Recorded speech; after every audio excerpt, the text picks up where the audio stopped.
दिंडोरी पत्रकार संघाच्या वतीनं बदलापूर येथील घटनेचा निषेध.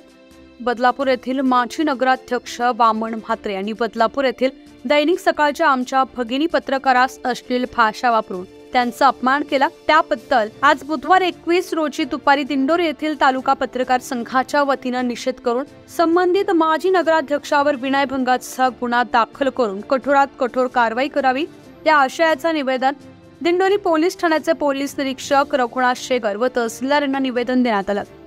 या प्रसंगी ज्येष्ठ पत्रकार बाळासाहेब अस्वले, बापू चव्हाण, अशोक निकम, विलास ठाकणे, संदीप गुंजाळ, बंडा महाराज खंडागळे, नारायण राजगुरू, श्रीराम देवकर आदींसह पत्रकार बांधव उपस्थित होते. न्यूज 15 मराठीसाठी प्रतिनिधी बापू चव्हाण, नाशिक.